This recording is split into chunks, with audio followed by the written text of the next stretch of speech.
देखिए, ये जो देख रहे हो आप लोग, लगता है ये कोई वेल है, कुआँ है, लेकिन कुएँ नहीं है। इस तरह से आगे भी है।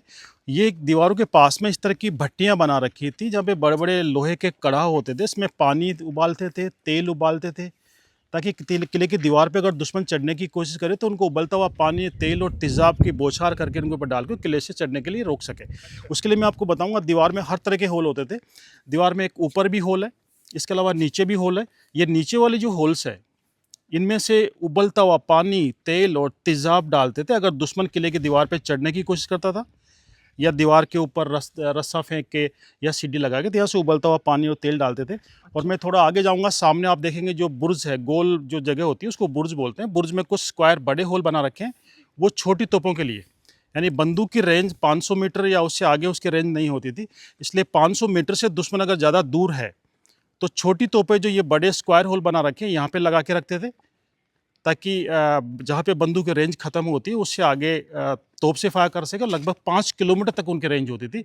यहाँ पे छोटी तोपें लगा के रखते थे। इसके अलावा जो ये छोटे होल हैं, ये छोटे होल इसलिए थे ताकि दुश्मन अगर किले के नज़दीक आता है, तो यहाँ से उनको देख के आराम से, बाहर से देखिए, बाहर से नैरो हैं, जी, बिल्कुल। काफ़ी सकड़े हैं, अंदर वाइड है और 8 डिग्री एंगल पे स्लोप है ये। बिल्कुल। तो अंदर से बाहर देखना, दुश्मन को निशाना बनाना, शूट करना ईज़ी था, लेकिन बाहर से दुश्मन अंदर देख भी नहीं सकता था। शूट करना दूर की बात है, देख भी नहीं सकता था। और ये गोल जो बुर्ज है, इसलिए बनाते थे ताकि दीवार के पास में अगर कोई दुश्मन है, तो साइड से उनको देख के शूट कर सके। यहाँ से इस होल में से आप देखेंगे किले के दीवार वाला हिस्सा दिखाई देगा आपको। बिल्कुल। आगे देख दी, इसके पास में जो हिस्सा आपको दिख रहा है, इससे आगे वाला हिस्सा आपको इस वाले होल से दिखाई देगा, इसके आगे वाला इस वाले होल से। तो खुद सेफ रहते थे। यहाँ से देखिए दीवार दिखाई देगी, बिल्कुल। खुद सेफ रहते थे, लेकिन दुश्मन को यहाँ से इजीली शूट कर सकते थे। तो ये एक पूरी रणनीति के तहत किले बनाए गए थे। यही वजह थी कि यहाँ के राजा जो कछवाहा राजपूत वंश के राजा थे, 11 सेंचुरी से लेके 21 सेंचुरी तक एक छत्र रेगुलर डायनेस्टी, एक ही डायनेस्टी ने रूल किया है।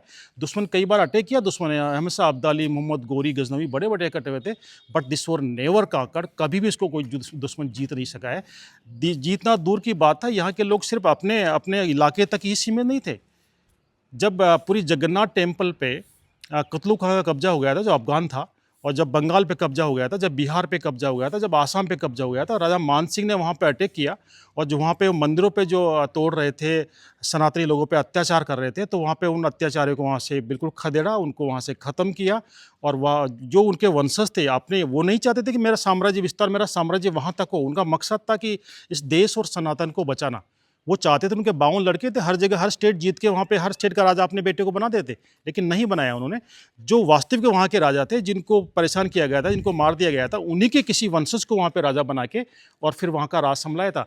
जब उड़ीसा के ऊपर अटैक किया इन्होंने, जब कुतलू खां का वहाँ पे शासन था, कुतलू खां का शासन वहाँ पे अंत करके उसके, और जगन्नाथपुरी टेम्पल को उन्होंने तोड़ दिया था, तो टेम्पल को वापस पुनः निर्माण करवा के, मंदिर का शुद्धिकरण करके, वापस मूर्ति प्रतिस्थापित करके, और वहाँ के जो वास्तविक राजा थे, जो बुर्जा के राजा थे, रामचंद्र जिनका नाम था, उनके वंशजों को वहाँ पे मंदिर का अधिकार दिया, उनके अधीन किया और पूजा करने का उनको अधिकार दिया। वहाँ पे आज भी पूरी जगन्नाथ टेम्पल में जो पूजा करने वाले हैं, राजा रामचंद्र जो जी के ही वंशज है, जो राजा मान सिंह उनको वहाँ पे प्रतिस्थापित करके आए थे। जो जगन्नाथपुरी में जो निकलती है रथ यात्रा, उन्हीं के वंशज निकालते हैं। हाँ, ये वाले बंदूकों के लिए थे, ऊपर वाले। हाँ। और ये थोड़ा तो कुछ दूर है दुश्मन। उसके बाद नज़दीक आने के बाद जो नीचे वाले होल्स बना रखे हैं, हाँ जी। ये यहाँ से गर्म पानी, गर्म तेल, उबल और तेज़ाब भी डालते थे, ताकि दुश्मन किसी भी कीमत में दीवार के ऊपर चढ़ नहीं सके, उसके लिए करते थे। देखिए मेरे पीछे जो ये सामने जो बिल्डिंग दिख रही है, ये जेल थी पहले, इसका नाम विजयगढ़ी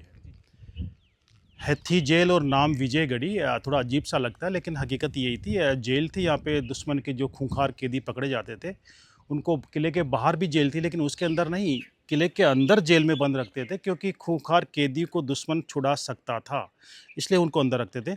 लेकिन बाद में इसका नाम विजयगढ़ी इसलिए पड़ा कि राजा जय सिंह, जिन्होंने जयपुर शहर बनाया था, उनके छोटे भाई का नाम विजय सिंह था। और सत्ता के लालच में, औरंगजेब ने सत्ता का लालच दे उनको दिया था कि आप मेरी मदद करें, अगर मेरे साथ मिलें, या उनके अपनी सिस्टर की शादी अगर मेरे से करने का प्रस्ताव रखते हैं या करने की कोशिश करेंगे, तो मैं आपको, आमेर का राजा जय सिंह ने आपको बनाने में मदद करूँगा। जय सिंह को इस बात का पता लगा, तो उस अपने गद्दार भाई को अरेस्ट किया, अरेस्ट करके ला के यहाँ पे कैद किया। और जैसे ही उनको पता लगा कि बात काफ़ी आगे तक बढ़ गई है, औरंगज़ेब अपनी सेना लेके रवाना भी हो चुका है, उससे पहले जय सिंह ने बूंदी के राजा बुद्ध सिंह हाडा थे, उनको इनवाइट किया, सारी समस्या उनको बताई और उनको तैयार किया शादी के लिए। और औरंगज़ेब के आने से पहले ही उनको लेके, अपनी बहन को लेके जयपुर के पास में एक नाइला फोर्ट है, वहाँ पे पहुँचे और उनकी शादी करके वहाँ से विदा की। उसके बाद जब औरंगज़ेब को पता लगा कि वो शादी हो चुकी थी, वहाँ पर वापस लौट गया था। उसके बाद अपने गद्दार भाई को इस जेल से निकाल के किले के अंदर एक मौत का कुआँ, वहाँ पे उनको सजाई मौत दी थी, जहाँ पे फांसी पे लटकाया था। वो मौत का कुआँ आज भी यहाँ पे है। हाँ, ये जेल थी और बाद में विजय सिंह को उसमें कैद किया था, इसलिए इसका नाम विजयगढ़ ही रखा है। और एक्चुअली ये किला है, जयगढ़ जो है किला है। जयपुर में 4 किले हैं, आमेर का किला है, नाहरगढ़ है, मोती डूंगरी फोर्ट है और आमेर है। 2 फोर्ट आज भी जयपुर रॉयल फैमिली के अंडर में हैं और जो 2 गवर्नमेंट के अंडर में हैं। मोती डूंगरी फोर्ट जो महारानी गायत्री देवी थी, उनके ग्रैंडसन, ग्रैंड डॉटर के अंडर में वहाँ पे रहते हैं। और ये फोर्ट दिया कुमारी जो डिप्टी सीएम है अभी राजस्थान की, उनका बेटा पद्मनाभ सिंह जो अभी राजा है, उनके अंडर में ये फोर्ट ट्रस्ट बना रखी है। अंडर ऑफ रूल उन्होंने ट्रस्ट बनाई है और ट्रस्ट के परंपरागत जो हेड होते हैं वो उनके फैमिली मेंबर और उनके अपने लोगों को काम देने के लिए, ताकि वो लोग बेरोज़गार नहीं हों। फोर्ट मेंटेन भी होते रहे, लोगों को रोज़गार भी मिलता रहे, इसलिए उन्होंने, इस फोर्ट के अंदर काफ़ी लोग रहते भी जो केयरटेकर काम करने वाले, तो ये उनके अंडर में ट्रस्ट बना रखी है। ट्रस्ट इसको मेंटेन करती है और ट्रस्ट ही इस फोर्ट को मेंटेन करना, यहाँ के लोगों को रोज़गार देना, सब कुछ वही करते हैं। हाँ, देखिए यहाँ से झंडा स्पष्ट दिखाई दे रहा है। जयगढ़ फोर्ट में जो झंडा लगता है, जिसको धर्म ध्वजा की संज्ञा दी गई थी, ये राजा मान सिंह ने अफ़गानिस्तान के 5 स्टेट को हरा के, उनके झंडे छीन के, उनको मिला के, उस विक्ट्री की याद में अपना पचरंगा झंडा स्टार्ट किया था। बाद में यहाँ के जो विद्वान थे, इसको धर्म ध्वजा के रूप में एक्सेप्ट किया और उसके बाद में मंदिरों पे पचरंगा झंडा लगने लगा है। तो पाँचों कलर स्पष्ट दिखाई दे रहे हैं यहाँ से, क्योंकि हिंदुस्तान पे जो अटैक हो रहे थे, वो हिंदुस्तान को इस्लाम में कन्वर्ट करने के लिए हो रहे थे और उनका सीधा-सीधा असर हिंदुस्तान के ऊपर पड़ रहा था। और वहाँ पे काफ़ी तोपों के कारखाने थे। वो कारखाने हिंदुस्तान के खिलाफ यूज़ हो रहे थे।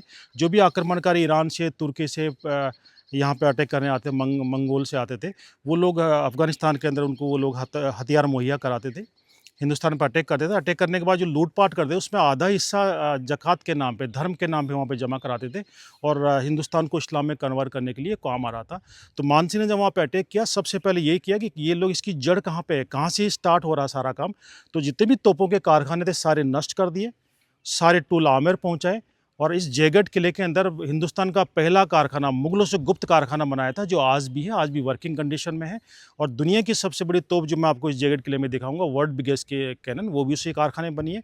सेकंड बिगेस्ट कैनन जयगढ़ किले की, ये जो बुर्ज दिख रही है आपको पुरानी सी, यहाँ पे उधर से रास्ता है, यहाँ से, उसका नाम बजरंग बाण है और 32 बैलों से खींच के बुर्ज पे वो चढ़ाई जाती थी, काफ़ी हाइट पे, ताकि उसको घुमा के चारों तरफ फायर करे, दीवार आड़े नहीं आए। 32 बैलों से खींच के, उसकी रेंज 15 किलोमीटर थी और दुनिया की सबसे बड़ी तोप जो है जयबाण, उसकी रेंज है 35 किलोमीटर। उसके अलावा भी कई छोटी तोपें होती थी। छोटी तोपें ज़्यादा संख्या में होती थी, क्योंकि युद्ध में जब जाते थे, रास्ते में जंगल, पहाड़, रेतीले इलाका भी आता था, तो बड़ी तोपों को, भारी भरकम तोपों को वहाँ पे ले जाना पॉसिबल नहीं होता था, इसलिए छोटी छोटी तोपें लेके जाते थे। वो छोटी तोपें तो आपको कई, हर जगह किले के बाहर, किले के गेटों पर लगी हुई मिल जाएगी। इस किले के अंदर भी एक म्यूजियम है, इसमें तोपों की काफ़ी बैरल्स लगा रखी है।